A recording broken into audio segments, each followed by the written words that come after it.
하거늘 무리가 이르되 갈릴리 나사렛에서 나온 선지자 예수라 하니라. 아멘. 아멘. 네, 마태복음 21장 1절에서 11절까지의 말씀을 중심으로 고난 당하실 예수님, 이와 같은 제목으로 함께 말씀의 은혜를 나누시겠습니다. 예수님께서 마지막 이제 일주일, 한 주일을 남겨놓으시고 예루살렘 성에 오신 거예요.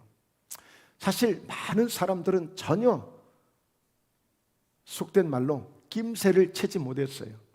예수님이 죽으시려고 고난을 당하시려고 예루살렘 성에 좀 들어오신다는 이 사실을 모르고 오히려 사람들은 드디어 이제 우리에게도 왕이 이제 왕으로 오실 분이 들어오는구나.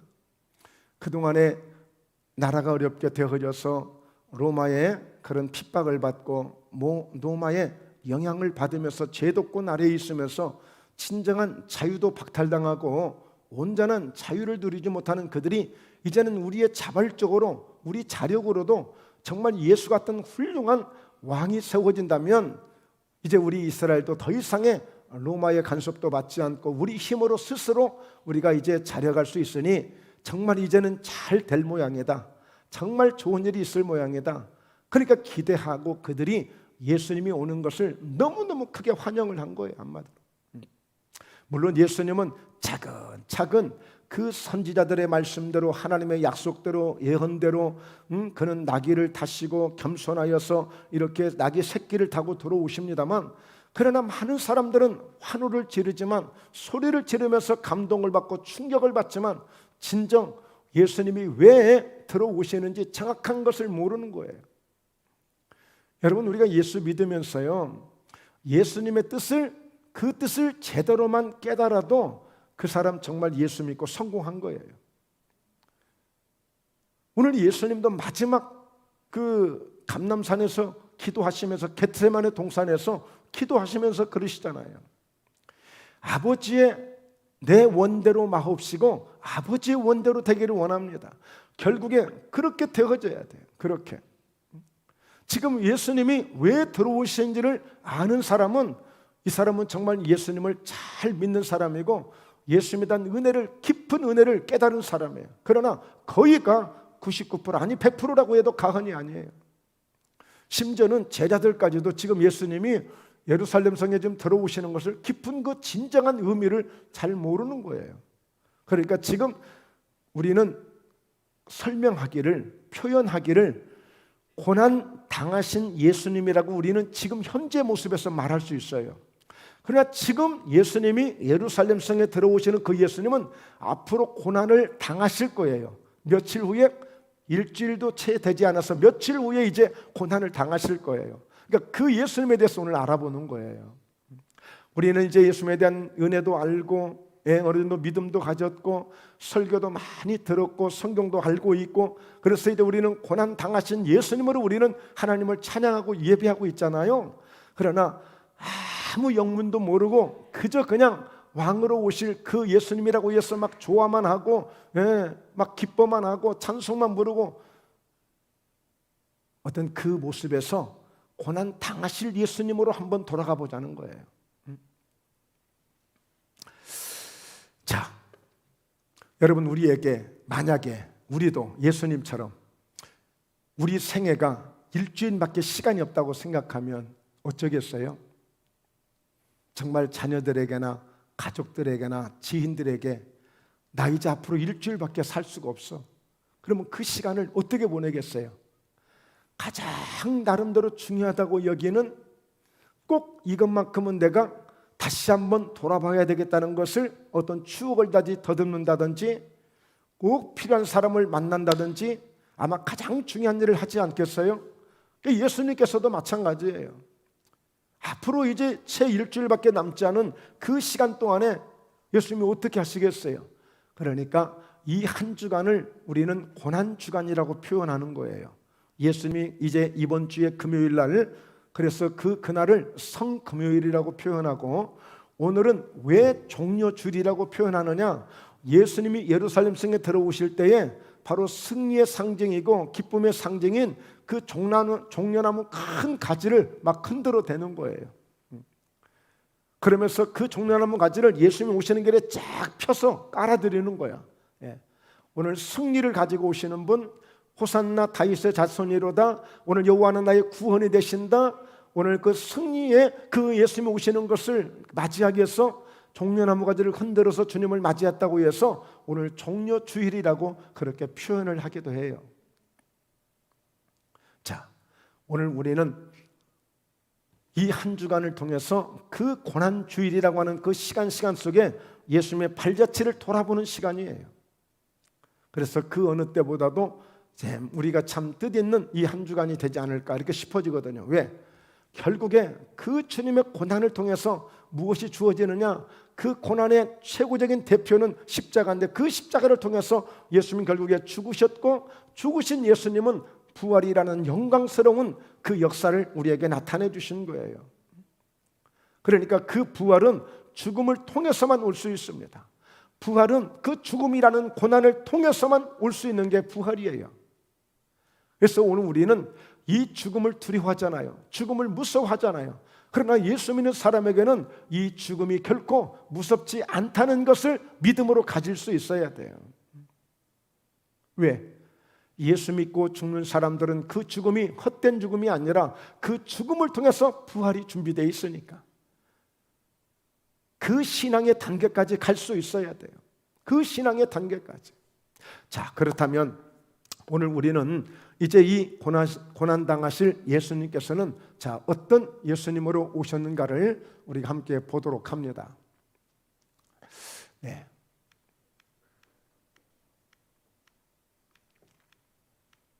자, 첫째, 고난 당하실 예수님께서는 이 땅에 오실 때부터 이미 준비를 하셨고 시작하셨어요.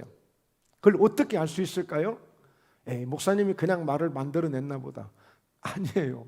자, 마태복음 1장 21절에 보면 예수님께서 태어나시기도 전에 바로 가브리엘 천사를 통해서 요셉에게 아버지 요셉에게 나타나시고 엄마 마리아에게 나타나셨잖아요. 그때 주신 말씀이에요. 하나님이 직접 주신 말씀이에요. 아들을 낳을 거야.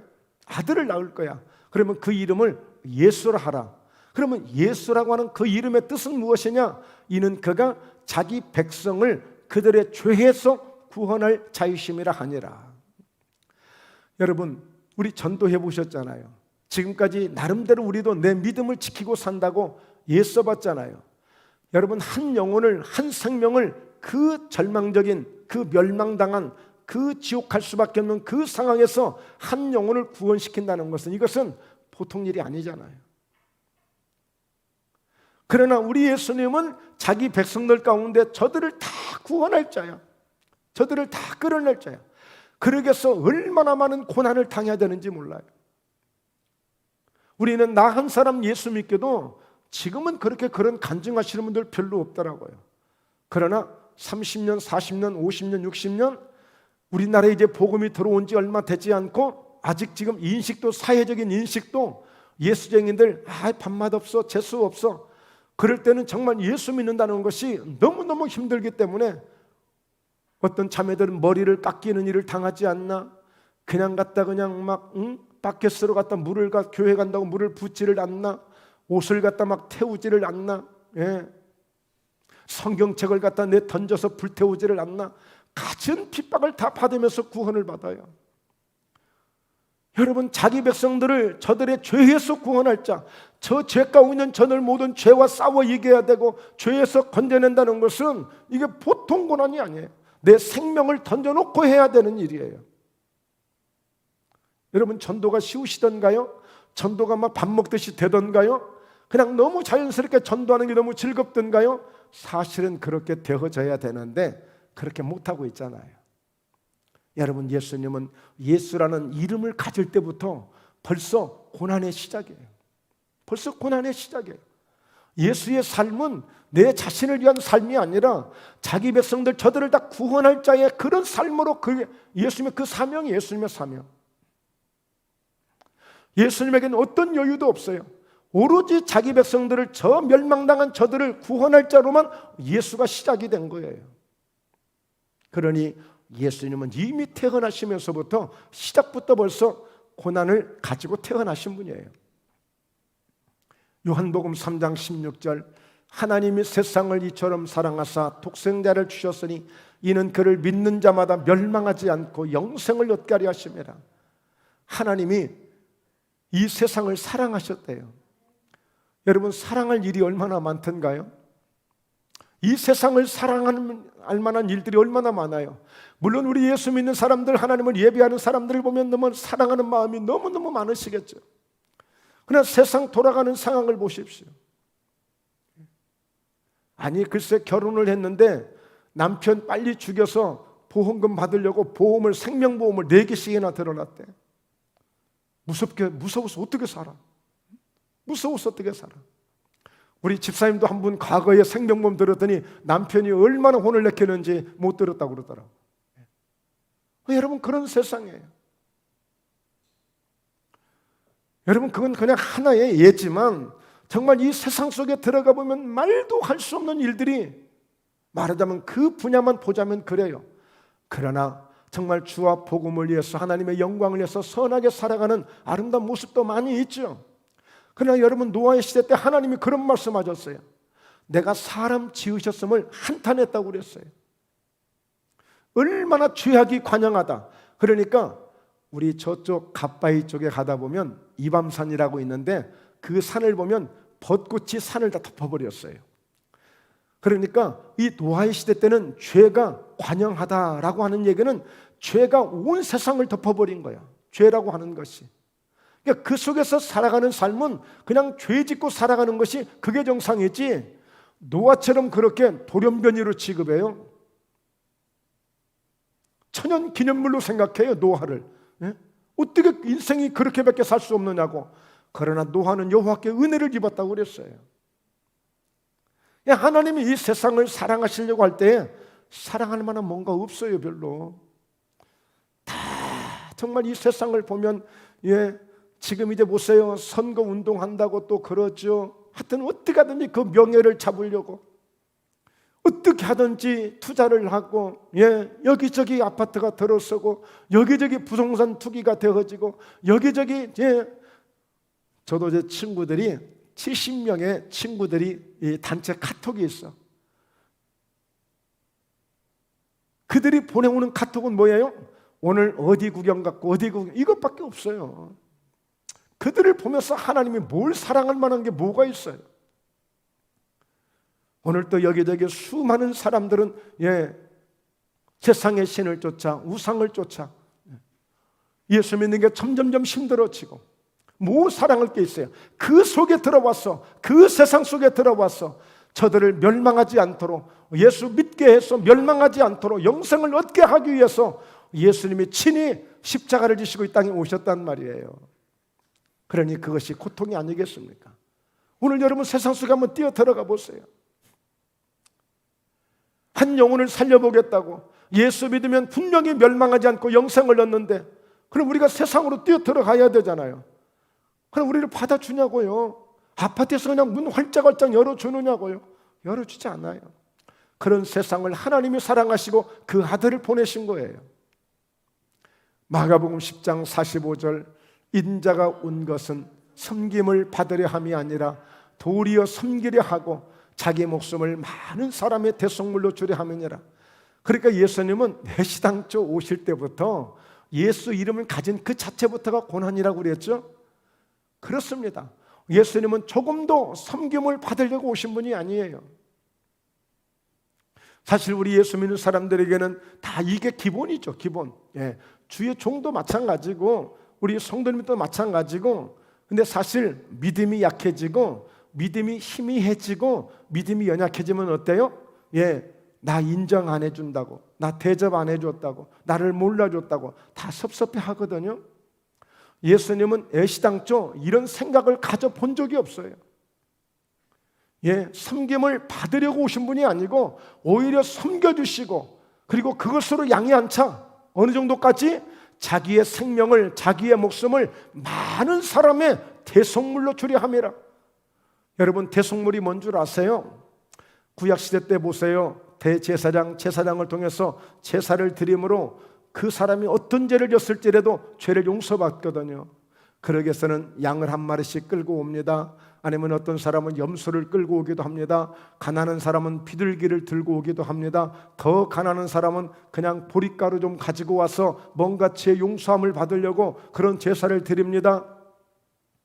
그런데 그 양이나 염소를 가져오면 제사장이 그 영이나 염소나 양에게 안수를 해서 내가 너무나도 많은 죄를 지었어, 이것도 짓고 저것도 짓고, 그렇다면 그 제사장이 기도를 해주는 거예요. 내 죄를 이 양에게, 이 염소에게 다 안수해서 전가를 시켜줘. 그러면 멀쩡했던 양과 염소가 제사장의 기도를 받고는 바로 죽임을 당해요. 그리고는 번제단에 올려지는 거야. 죽임을 당하고 올려지는 거야. 그러면 나는 뭐예요? 거기 번제단에 붙어있는 내 귀퉁이에 뿔이 있어. 뿔은 생명을 상징하는 거야. 그 뿔을 붙잡고 내가 죽어야 될 그 자리에 저 양이 대속물이 되어서 나를 대신해서 대속물이 돼서 나 때문에 저 양이 죽고 있구나. 그래서 하나님 앞에 회개를 하면서 하나님 이런 은혜가 어디 있습니까? 감사를 하면서 그렇게 제사를 드리는 것이 구약의 제사였어요. 우리 신약시대에 와서는 이제 어때요?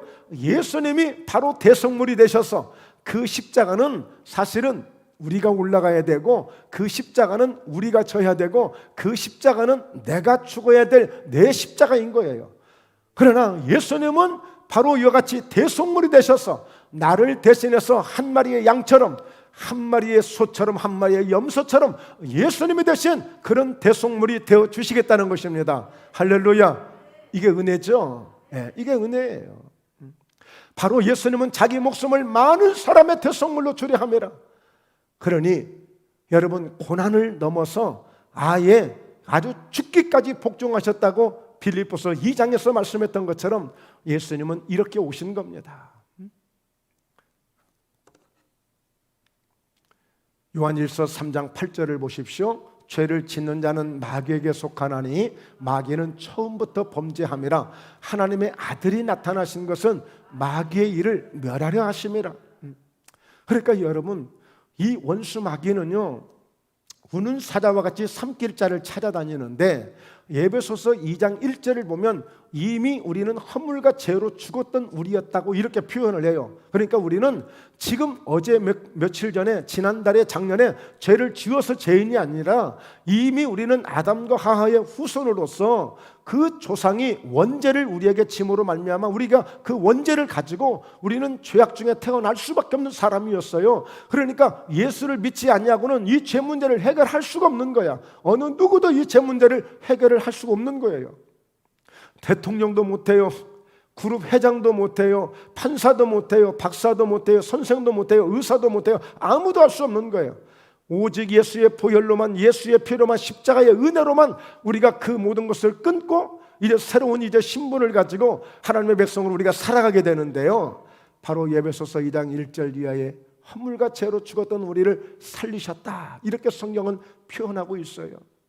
그때, 딱 그때 어떤 일이 있었느냐? 우리는 공중의 권세 잡은 자를 따랐고 세상에 있는 모든 풍속을 쫓아 살아갔고, 그랬던 우리를 긍휼에 풍성하신 하나님이 그 아들 예수 그리스도를 통해서 아무 값도 없이 대가도 없이 우리를 위해서 죽으신 그 죽음으로 말미암아 우리는 그 예수를 믿음으로 말미암아 아무 대가 없이 바로 은혜로 선물로 우리가 구원을 받았다고 표현하고 있는 거예요. 그러니까 예수 믿고 구원받았다는 것은요, 내가 뭘 했기 때문에 구원받은 게 아니라 우리는 전적으로 하나님이 다 해주신 것인데, 그 사실을 깨닫고 우리는 그 사실을 믿고, 물론 깨닫고 믿는 분이 있고 믿고 깨달아지는 분이 있습니다만, 어쨌든 간에 우리는 그 은혜를 깨닫고 비로소 이제 내가 구원받은 것이 은혜였구나, 할렐루야. 은혜라는 것은 선물이잖아요. 물론 내가 뭘 했기 때문에 선물을 받는 경우도 있지만 아무 공로 대가 없이 받는 선물도 있을 수 있거든요. 전혀 기대도 생각지도 않았는데 바로 우리 구원이 그렇게 선물이 온 거예요. 그러니까 예수님은 바로 그런 우리를 구원해 주려고 뭐예요? 붙잡고 있는 공중의 권세 잡은 자들, 세상의 풍속을 쫓게 만드는 이런 귀신의 역사들, 마귀의 역사들, 불순종의 아들들 가운데서 역사하는 그런 영들을 끊어주시고 그 영들을 우리가 물리쳐 주시려고 계속 끊임없이 예수님은 싸우신 거예요. 끊임없이 싸우신 거예요. 그래서 우리가 구원받게 된 거예요. 지금도 예수 믿지 않는 사람들을 보면 영적으로 묶여있는 사람들이 있어요.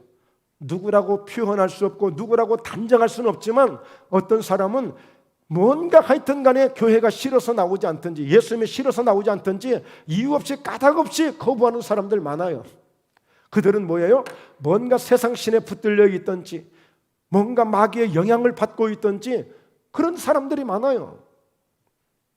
그러니까 여러분 사도 바울이나 베드로가 사역을 할 때 제자들을 여러분 예수님이 제자를 딱 세워놓고 뭐 했어요? 귀신을 쫓아냈으면 권능부터 먼저 주시잖아요. 병도 고치는 권능도 주셨지만 왜 그러겠어요? 사람들에게 예수를 믿지 못하게 하는 불신앙의 세력들이 붙들고 악한 영들이 붙들고 예수 믿지 못하게 하는 거예요. 마태복음 13장에 보면 씨 뿌리는 비유가 나오는데 씨를 뿌리다가 그 씨가 길가에 떨어졌어. 물론 돌밭, 가시밭, 좋은 땅에도 떨어지지만 길가에 떨어진 씨앗은 새들이 와서 집어먹었대요. 그런데 그 새들이 와서 집어먹었다는 말을 예수님이 어떻게 설명을 해주시냐면 우리가 말씀을 들을 때 와서 새, 마귀, 어둠의 세력이 와서 그 말씀을 듣지 못하도록 말씀을 채가버린다는 거예요.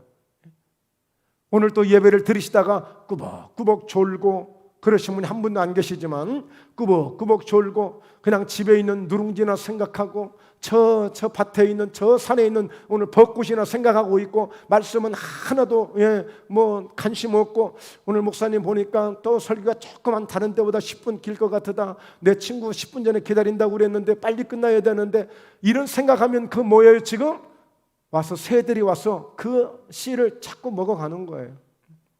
오늘 여러분 예수님 만나고 가시기를 바랍니다. 말씀을 통하여서 그 말씀이 나를 주시는 말씀으로 아멘하고 들을 때에 그 주님을 말씀을 통해서 주님을 만나야 돼.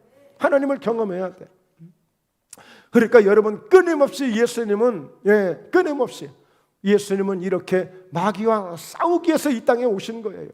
뭐 하시려고요? 우리를 구원하시려고, 영생을 얻게 하시려고. 요한복음 10장 10절에 보세요. 도둑이 오는 것은 도둑질하고 죽이고 멸망시키는 것 뿐이지만 내가 온 것은, 예수님이 오신 것은 양으로 생명을 얻게 하고 더 풍성히 얻게 하려는 것이라. 바로 이 요한복음 10장에서 어떤 단어가 나오느냐? 선한 목자가 나오고 싹군 목자가 나와요. 예수님은 나는 선한 목자라고 했어요. 왜 선한 목자입니까? 나는 양들을 위해서 내 목숨도 내 생명도 버릴 수 있다고 말씀했어요. 그러니까 예수님은요, 우리 양들을 위해서 아예 목숨을 버리면서까지라도 우리를 영원한 생명을 더 얻게 하시려고 고난을 자초하고 오신 분이란 말이에요. 그런데 우리가 좀 수고 좀 했다고, 무슨 일 좀 했다고, 에이 싫어, 귀찮아, 남 안 할 거야, 이건 아니거든요. 그래서 여러분 주님의 은혜를 깨닫는 사람들이 봉사도 하고 헌신도 하고 하는 거예요. 그런데 여러분 보세요. 오늘 싹군 목자가 있다고 그랬어요. 그러나 뒤같이 양으로 생명을 얻게 하기까지는 그 정도로 내 생명을 버려야 될 정도로 그 양을 보호할 정도. 다윗이 고백했잖아요. 내가 사망의 음침한 골짜기를 다닐지라도 해를 두려워하지 않을 것은, 주님께서 물론 함께 하시기 때문이지만 양을 돌보는 목자가 되려면 그렇게 정말 내 양을 뺏길 수 있는, 그래서 다윗이 고백합니다. 사울 앞에 나서 나는 곰과도 싸웠습니다. 나는 사자와도 싸웠습니다. 내 팔을 걷어붙이고라도 내 양을 뺏어가면 내가 싸워서 저들의 수염을 붙잡고 내가 흔들어서 내 새끼를 뺏어왔습니다. 이렇게 해야 양을 지킬 수 있는 거예요. 이렇게 해야. 그러니까 여러분들이 혹시라도 그런 분이 안 계시겠지만 자꾸만 멀어지려고 그러면 저는 뭐예요? 잡으러 가는 거야. 자꾸 잡으러 가. 잡으러 가. 근데 어떤 사람은 전화도 안 받아. 잡으러 가는 거예요. 잡으러. 이렇게 해야 그 영혼을 살릴 수 있고 그 영혼의 생명을 더 풍성하게 얻게 할 수 있기 때문에. 자, 그러면 예수님이 당하실 고난이 구체적으로 어떤 고난일까요? 바로 이 말씀은요, 이사야서 53장에서 잘 표현하고 있습니다. 이미 예수님이 오시기 전 600년 전에 700년 가까이 된 그 시간대에 하나님은 이사야 선지자를 통해서 장차 올 메시아가 어떤 모습으로 올 것인지, 그 메시아가 와서 어떤 고난을 당할 것인지를 잘 표현해 주고 있는 말씀이에요. 자, 한번 볼까요? 이사야서 53장 4절 함께 읽습니다. 그는 실로 우리의 질고를 지고 우리의 슬픔을 당하였거늘 우리는 생각하기를 그는 징벌을 받아 하나님께 맞으며 고난을 당한다 하였노라. 많은 사람들이 이랬어요. 예수님이 십자가에 달리자, 아니 예수님이 십자가에 달리게 해달라고 사람들이 그렇게 소리를 질렀죠. 그러자 예수님은 당연히 십자가를 진다고 생각했고, 당연히 고통받는다고 생각했고, 당연히 그렇게 해야 된다고 사람들은 생각한 거예요. 어떤 사람이 어려움을 당하면 왜 그런 거 있잖아요. 그래, 그럴 줄 알았어. 그렇다니까. 그래, 저 사람 저럴 줄 알았다니까. 그런 경우 있지만, 아니 어떻게 저 사람이 저런 일을 당해? 아니 어떻게 저런 사람이, 저 사람이 어떻게 저런 일을 당하느냐고. 여러분, 지난주 딱 일주일 전에 정말 제가 존경하는 목사님이 금요일날 설교 잘 하시고 토요일날 그냥 뭐 유언 한마디도 못 남기고 돌아가셨거든요. 그냥 밖에 나가셨다 밖에 쓰러져가지고. 그러니까 누구도 이해를 못하는 거죠. 다 멘붕이 와버린 거죠. 예. 할 말이 없는 거. 왜 그럴까? 왜 그럴까? 그런데 예수님이 십자가를 지시니까, 고난당하니까 사람들은 뭐라고 얘기해요? 그래, 당연한 거야. 맞아. 예수님은 어떻게 저게 하나님이 될 수 있어? 어떻게 하나님의 아들이 될 수 있어? 목수의 아들이면서. 아니 뭐 그까짓 그 능력 좀 행했다고 뭐 귀신도 할 수 있는 것인데 뭐 그거 했다고 저게 뭐 메시아래 구세주래? 사람들이 이렇게 말하는 거예요. 맞을만 하니까 맞고 고난 당할만 하니까 고난 당한다는 거예요. 근데 그거 아니거든요. 자, 5절에서 이렇게 설명하고 있습니다. 그가 찔림은 우리의 허물 때문이요. 그러니까 그가 찔리시거든요. 예, 창으로 찔림을 받기도 하고 가시로 푹 그냥 눌러서 피가 푹 터지게끔 만들거든요. 우리의 허물 때문에, 뭔가 우리의 잘못 때문에 예수님이 찔리셨다는 거예요. 우리 이렇게 해달라고 해본 적이 없어요. 근데 주님은 이미 이렇게 하실 거라고 이미 700년 전에 예언이 되어 있던 말씀이에요. 그러니까 예수님은 그대로 지금 되신 거거든요. 십자가를 통해서. 자, 그리고 그가 상함은 우리의 죄악 때문이가, 우리가 지었던 모든 죄악 때문에 예수님은 갈기갈기 온 몸이 상하게 되셔요. 자, 그리고 그가 징계를 받음으로 우리는 평화를 누리고, 그가 십자가를 지신 것은 징계를 당하는 거예요. 죽음도 다양한 죽음이 있잖아요. 혼자 스스로 죽을 수도 있고 뭐 여러 죽음이 있었잖아요. 병이 와서 죽을 수도 있고. 그런데 나무 십자가에 달라서 죽는 거는 징계야, 징계. 그건 특별히 살인죄나 아주 극악무도한 죄나 아주 정말 사형을 당할 아주 정말 최악의 상태에 그런 어떤 결정이 냈을 때에 말하자면 이 징계를 받는 거예요. 십자가라는, 나무 십자가라는 징계를 받는 거예요. 그러니까 바로 그가 징계를 받는 것은 우리에게 진정한 평화를 주시려고, 우리에게 진정한 자유를 주시려고. 그리고 그가 채찍에 맞았어요. 채찍에 맞을 때마다 그 채찍은 채찍 끝에 생선뼈 조각, 그 다음에 납덩이, 이것이 같이 묶여져 있는 세 가닥으로 되어져 있는데, 이 채찍을 갖다 내려 후려치면 가서 몸에 가서 찰싹 달라붙으면, 그것을 딱 당기면 살점이 뚝뚝 떨어지는 이런 채찍. 그 채찍에 맞음으로 우리는 나음을 받았도다. 할렐루야, 나음을 받았도다. 우리 옆 사람에게 그렇게 말씀 한번 하십시다. 우리 권사님, 우리 집사님, 성도님 때문에 예수님이 채찍에 맞으셨답니다. 예수님이 채찍에 맞으셨대요. 그것은 다름 아닌 우리가 나음을 입었도다. 여러분, 베드로전서 2장 24절에도 베드로가 아주 강조하는 메시지예요. 말씀이에요. 저가 채찍에 맞음으로 너희가 나음을 입었다. 그러니까 어떤 병에 있든지 간에 예수님이 채찍에 맞으실 때 흘리셨던 그 피와 그 뚝뚝 떨어진 살점 대신 예수님이 당신의 병을 고치시려고 이미 이사야 선지자는 예언을 했고, 그 말씀대로 예수님은 채찍에 맞으셨고, 그래서 당연히 말씀이 약속되어 있으니 당신의 병은 나을 수 있습니다. 채찍에 맞아 죽으신 예수님 그 흘리신 그 보혈을 통해서 당신의 모든 질병이 치유될 수 있습니다. 이런 믿음을 가지셔야 되는 거예요. 믿음을. 자, 그러면서요 6절 함께 같이 읽습니다. 시작. 우리는 다 양 같아서 그릇 행하여 각기 제 길로 갔거늘 여호와께서는 우리 모두의 죄악을 그에게 담당시키셨도다. 여러분, 이 말씀이 실감나도록 제가 잘 설명을 해드리겠습니다. 자, 우리는 다 양 같다고 그랬어요. 무슨 의미일까요? 우리는 짐승과도 같은 인간들이었어요. 우리는 양이 짐승이지 양이 사람은 아니잖아요. 양 같다는 얘기는 그 정도로 그런 양이 고집이 있을까요? 그냥 순진하게만 할까요? 가장 고집 센 게 양입니다. 양은요, 그냥 너무 순진해서 그랬을까요? 그냥 한번 정하면요, 죽는지 사는지 모르고 그냥 가는 거예요. 이게 고집이지 뭐겠어요. 순진한 것 같은데 그렇게 고집이 있어요. 죽을 똥 살 똥 모르고 가는 거예요. 그래서 그릇 행하여 잘못 행했다는 거예요. 잘못 행했어요. 그래서 각기 제 길로 갔거늘, 이 말은 각자 다 제멋대로 놀아났거늘. 그런데도 여호와께서는 우리 모두의 죄악을 그에게 담당시키셨도다. 그는 누구예요? 예수. 어떻게 해요? 담당, 떠맡겼다는 거예요.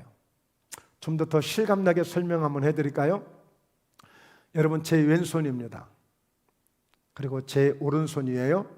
왼손과 오른손이 똑같죠? 예, 똑같죠? 예, 그러면 이번에는 이 왼손을 여러분으로 생각하고 저로 생각하겠습니다.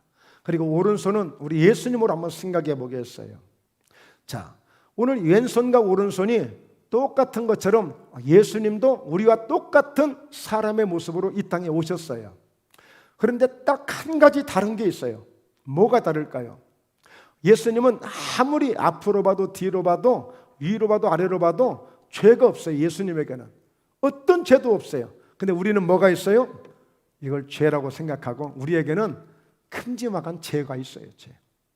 무엇인가 누구에게든지 다 죄가 있어요. 로마서 3장 23절에 모든 사람이 죄를 범하였음에 하나님의 영광에 이를 수 없다고 그랬어요. 자, 우리와 예수님과 다른 점은 예수님은 죄가 없는데 우리는 죄가 있어요. 그런데 자, 우리는 어떻다고요? 다 양 같아서 그릇 행했다고 그랬어요. 잘못 행했다고 그랬어요. 그런데 각기 제 길로 갔거늘 다 제멋대로 놀아났다고 했어요. 그런데 여호와께서는 우리 무리의, 우리 모두의, 여러분과 저의 우리 모두의 이 죄악을 어떻게 하셨다고요? 예수님에게 어떻게 하셨다고요? 담당시키셨도다. 또 맡겼다는 거예요. 자, 그러면 이제 우리의 죄가 우리에게 있어요, 없어요? 이 죄가 있어요, 없어요? 없죠. 근데 예수님에게 뭐가 생겼어요? 죄가 생겼어요. 우리가 떠맡긴 죄가 예수님에게 간 거예요. 그러니까 예수님은요, 우리의 죄를 맡는 그 순간에 이 죄 때문에 십자가에서 달려서 죽으신 거예요. 이래서 예수님이 죽으신 거예요. 여러분, 누가 우리 죄를 대신 맡아줄 수 있는 분이 이 세상에 누가 있어요? 내가 아픈 것을 대신 아파줄 수 있는 사람이 누가 있어요? 그 1살짜리 7개월짜리 그런 아이가 코로나에 걸렸어요. 엄마가 어떻게 그 아이를 어떻게 못해요? 병원만 전전해요. 그러다가 죽은 아이도 있어요, 최근에. 내가 아픈 것을 누구도 내 아픈 것을 가져가지를 못해요. 설사 내가 죽는다고 해도 내 죽음을 누가 가져가지가 못해요.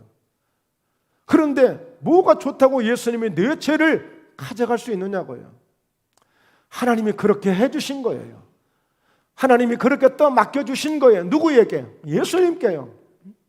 여호와께서는 우리 모두의 죄악을 그에게, 예수님에게 담당시키셨도다. 또 맡겼다는 거예요. 그러므로 예수님은 이 죄 때문에 십자가를 치신 것이고 십자가에서 죽으신 거예요. 이제 죄가 없는 우리는 저 천국에 갈 수 있는 구원을 얻었고 그 은혜를 얻었고 기회를 얻게 된 것이고, 그래서 사실 오늘 또 우리는 그 주님의 은혜에 감사해서 지금 예배를 드리는 것이고, 우리는 그런 은혜에 감사해서 하나님을 찬송하고 봉사도 하고 하나님을 기쁘시게 하며 나를 구원하신 주님을 위해서 나도 전도도 하고 하는 거예요. 그러므로 여러분, 나는 아직도 죄 문제가 해결이 안 된 것 같아서 나는 구원을 받았는지 안 받았는지 잘 모르겠어요. 그러신 분이 한 분도 안 계시기를 주의 이름으로 축원합니다. 만약에 그런 분이 단 한 분이라도 계신다면 저 만나셔야 돼요. 그래서 반드시 이 문제를 짚고 넘어가야 돼요. 해결해야 돼요. 해결 안 하고 예수 10년 믿거나 20년 믿거나 별 의미 없어요. 우리는 예수님이 땅에 오셔서 우리를 구원하시려고, 우리에게 영원한 생명을 주시려고 그 십자가를 지셨는데, 그런 은혜를 아직도 깨닫지 못하고 예수 믿고 있다면 이것은 억울한 일이에요. 물론 그런 분이 한 분도 안 계시지만, 그러나 또 영상을 통해서 또 듣는 분도 계시고 하기 때문에, 여러분, 우리는 날마다 이 구원의 은혜를 가지고, 구원의 감격을 가지고 하나님을 찬송하고 믿음으로 당당하게 우리가 승리의 노래를 부르며 살아야 될 줄로 믿습니다. 할렐루야. 네, 그래서 세 번째요, 결국 고난의 절정은 십자가를 통해서 완성되는 거예요. 여러분, 우리는 이 십자가의 은혜를 정말 귀하게 여길 수 있어야 돼요. 고린도전서 1장 18절에 보면 십자가의 도가, 십자가의 길이 멸망을 당하는 사람들에게는 아주 미련스럽게 보이는 거예요. 아니, 예수쟁이들 그 십자가 보고 예수 믿는다며? 아니, 십자가가 밥을 주냐, 돈이 생기냐? 십자가의 도가, 십자가의 가르침이, 십자가의 길이 멸망을 당하는 사람들에게는 미련하게 보이지만, 그러나 하나님을 아는 우리에게는, 예수님을 믿는 우리에게는 바로 하나님의 능력이 되는 줄로 믿습니다. 할렐루야. 그래서요, 사도 바울은 갈라디아서 6장 14절에 나는 십자가 외에 결코 어떤 것도 나는 자랑하지 않겠다. 나는 십자가만을 자랑하며 살겠다. 그렇게 고백하는 거예요. 자, 히브리서 9장 22절입니다. 율법을 따라 거의 모든 물건이 피로써 정결하게 되나니 피 흘림이 없은즉 사함이 없느니라. 구약시대 때 대제사장과 제사장들이 성막에서 예배를 드릴 때마다 여러분 짐승을 희생 제물을 잡는다고 그랬죠. 그건 왜 그래요? 바로 거룩하게 하려고. 모든 죄를 사함 받으려면 반드시 희생 제물이 필요했어요. 그래서 때로는 그 피를 가지고 성물들에게 피를 뿌리기도 하고 성물들을 피를 발라서 거룩하게 하는 거예요. 그러므로 피 흘림이 없이는 결코 사함이 없어요. 바로 십자가를 지신 것은 죄 없는 예수님이, 그 거룩한 보혈을 가지신 예수님이, 오늘 뜨거운 피를 가지신 예수님이, 말하는 피를 가지신 그 예수님이 그 피를 주시려고 십자가를 지신 거예요. 그 피를 주시려고. 그러므로 피 흘림이 없은즉 사함이 없어요.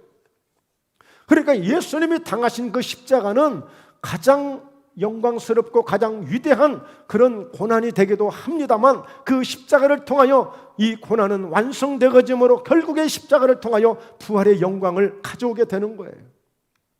자, 요한복음 19장 30절, 예수께서 신포도주를 받으신 후에 이르시되 다 이루었다, 다 이루었다.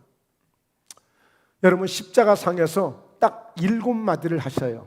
십자가에 달리신 시간은 6시간인데 오전 9시부터 오후 3시까지 딱 6시간을 십자가에서 달리시거든요. 그런데 그 6시간 동안에 7마디의 말씀을 하세요. 7마디의 말씀. 오늘 이 이르시되 다 이뤘다고 하신 말씀은 6번째입니다. 그 7번째 뭐예요? 아버지, 내 영혼을 받으소서야. 내 영혼을 받으소서. 내 영혼을 받으소서. 자, 이르시되 다 이루었다. 뭘 다 이루셨을까요? 그가 찔림으로 우리의 모든 허물을 다 사해 주셨고, 그가 상함으로 우리의 모든 죄악을 끝내주셨고, 그가 징계를 받음으로 우리의 모든 진정한 두려움과 미움과 불안과 걱정과 염려들을 다 끝내주는 그런 진정한 평화를 주시고, 우리의 모든 질병으로 말미암아 고통당하는 병마를 위해서 채찍에 맞아주심으로 우리에게 놀라운 구원의 역사를 이루신 그 모든 것을 다 이루신 거예요. 그래서 십자가는 죽음의 문제를 해결했습니다. 죄의 문제를 해결했습니다. 더 이상 해결할 게 없습니다. 여러분이 가리신 문제가 뭡니까?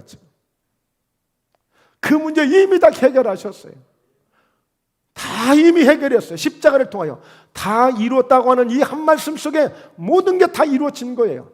심지어는 아담과 하와가 실패함으로 말미암아 그 저주가 쫙 흘러왔던 수천 년의 그 저주가 이 십자가 다 이뤘다는 이 한 말씀을 통해서 그 모든 저주가 끊어진 것을 믿으시길 바랍니다.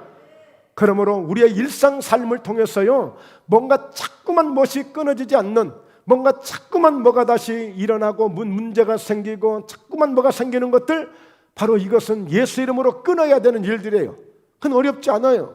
예수님이 다 이루셨던 십자가의 은혜를 가지고 그 십자가의 보혈의 능력을 가지고 선포하며 끊을 때에 원수마귀가 떠나가고 완전하게 새롭게 끊어지고, 갈라디아서 3장 13절 14절에서 말씀하신 것처럼 아브라함의 복이 오는 놀라운 역사가 있게 될 줄로 믿습니다. 율법의 저주에서 우리를 속량하셨다고 말씀했어요. 이미 값을 지불하고 끝내버린 거예요. 다 이루셨다고 말씀했잖아요.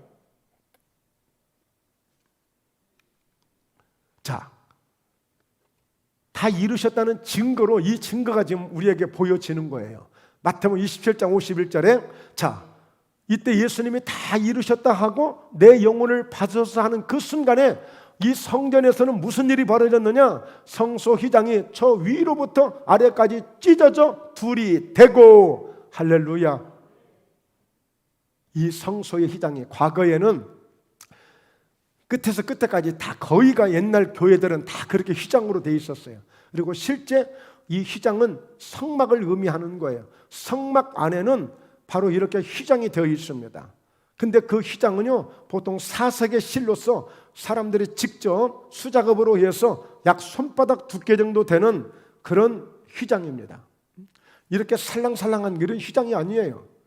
그러니까 여러분, 장정이 20명이 달라붙어도 이걸 찢지를 못한대요. 장정 20명이 달라붙어도. 그런 휘장이 지금 둘로 찢어진 거예요. 예수님이 다 이뤘다고 선포하시고 내 영혼을 받으소서 하는 그 순간에 성소에서 휘장이 저 위로부터, 그것도 밑에서부터 했으면 밑에서 누가 작업을 했다고 할 수 있는데 저 위에서부터 쫙 내려온 거예요.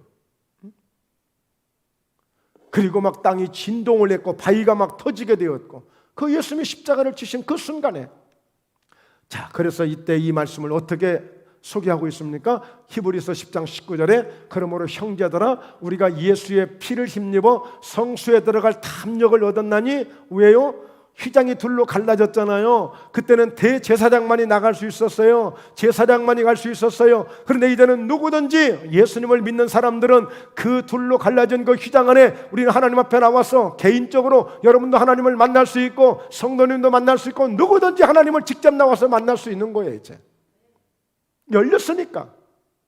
자, 그래서 20절에 정확하게 설명합니다.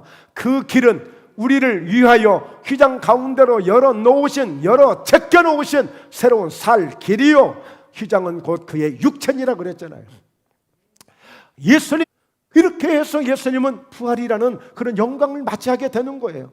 우리도 주님과 함께 그 십자가의 은혜를 깨닫고 그 십자가의 능력으로, 그 십자가의 힘으로 우리가 믿음으로 살아갈 때 그 부활도 우리에게 예수님이 부활하신 것처럼 똑같은 역사로 우리에게 부활의 역사가 오게 될 줄로 믿습니다. 그러기 위해서 우리도 내게 주어진 그 십자가를 감당할 수 있어야 돼요. 마태복음 16장 24절에 이에 예수께서 제자들에게 이르시되 누구든지 나를 따라오려거든 자기를 부인하고 자기 십자가를 지고 나를 따를 것이니라. 근데 이 말씀은요, 예수님이 십자가를 지고 나서 하신 말씀이 아니라 아직 지금 제자들도 지금 꿈에도 생각하지 못했어. 무슨 십자가? 무슨 십자가야 지금 이게? 지금 이 마태복음 16장은요, 베드로가 주는 그리스도시요 살아계신 하나님의 아들이십니다 하고 막 예수님에게 칭찬을 받고, 그래 이 반석에 내 교회를 세우라, 그러면 음부의 권세가 이기지 못할 거야 하면서 지금 천국 열쇠를 받고 좀 너무너무 좋은 상황이에요. 근데 무슨 갑자기 십자가가 나옵니까? 예수님은 이미 십자가를 지실 준비를 늘 하고 계셨던 거예요. 이미. 그러니까 오늘 믿는 사람들은 우리가 예수님을 막 따른다고 그러거든요.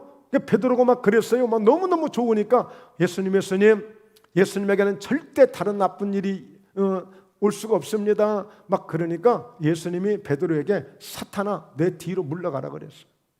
괜히 인간의 어떤 그 각오, 인간의 다짐, 인간의 생각으로 주의 일 하는 것이 아니라는 거예요. 오히려 나를 따르려거든 다 제껴두고 나를 따르거든 너를 부인하고 자기를 부인하고 자기 십자가를 지고 나를 따를 것이라고 그랬어요. 정말 주님의 십자가를 지는 사람은 죄송합니다, 나를 부인해야 돼. 나를 부인해야 돼. 근데 우리 문제가 뭐예요? 우리 인간들의 문제? 우리 모든 사람들의 문제 뭐예요? 어떻게 나를 무시했냐는 거죠. 어떻게 나를 몰라보냐는 것이죠. 어떻게 나를 인정하지 않느냐는 것이죠. 우리 인간에게 주어진 문제예요. 그러나 진정 주님의 십자가를 따르는 사람은 자기를 부인하지 않고는 이 십자가를 따를 수가 없는 거예요. 그래서 예수님은 부자가 천국에 들어가는 것은 마치 낙타가 바늘길을 뚫고 들어가는 것보다 어렵다고 그랬어요. 여러분, 구원받는 것을 너무 쉽게 생각하지 마세요. 이제 주님은 하실 걸 다 하셨단 말이에요. 고난 당하실 주님이 어떻게 고난을 당하셨는가를 우리에게 보여주셨고, 그 고난을 다 감당해 주심으로 이렇게 하면 너도 부활을 경험할 수 있고, 너도 영생을 얻을 수 있고, 너도 이렇게 나와 함께 영원한 천국에서 살 수 있다라고 다 주신 거야 이제. 그러면 그렇게 하려면 그것을 나도 예수님처럼 실천을 해야 되고, 나도 예수님처럼 그것을 적용해야 되고, 나도 그렇게 십자가를 가지고 살아가야 그런 역사가 내게 오는 거예요. 십자가는 반드시 죽는 것이고, 그 십자가는 죽음을 통해서 부활을 가져오게 만드는 현장이에요. 십자가는 고난의 상징이지만 사실 십자가는요, 예수님이 최전선에서 싸워주신 곳이에요. 지금 러시아에서 전쟁을 일으켜서 우크라이나가 너무 형편없는 지금 상황이 지금 되어졌잖아요. 100만 명, 200만 명 많은 사람들은 지금 피난을 가서 다른 나라에 가서 안전하게 거하고 있어요. 그러나 지금 최전선에 있는 군인들은 오늘 죽을지 내일 죽을지 몰라요. 지금 예수님의 십자가는요, 바로 예수님이 최전선에서 잠시 오면 죽어야 될 그 상황에 지금 최전선에서 싸워서 이루신 것이 바로 십자가의 은혜인 거예요. 십자가의 은혜는 그냥 온 것이 아니에요. 가위바위보에서 온 게 아니라니까요. 최전방 최전선에서 피를 흘리며 싸우며 가시 면류관을 쓰시며 싸운 것이 십자가의 현장이에요. 그렇게 해서 우리에게 구원의 은혜를 주시고 이 생명을 주시고 장차 우리에게 부활의 영광이 올 수 있도록 그런 은혜를 우리에게 주신 거예요. 그렇다면 우리는 어떻게 할 것인가? 우리가 주님을 따르려거든 자기를 부인하고 십자가를 지고, 그래서 내가 져야 될 십자가가 있어요. 지난주에 수천하신 그 목사님, 정말 훌륭한 많은 그런 단체에서 여의도 순복음교회 당회장 목사님까지 오셔서 장례를 인도할 정도로 아주 그런 훌륭한 목사님이셨는데, 그러니까 성도들도 그렇고 그 미망인들도 그렇고 하는 이야기들이 무슨 얘기냐? 그분이 어떻게 살아왔는가를 얘기하는 거예요. 어떤 삶을 살았는가 한결같이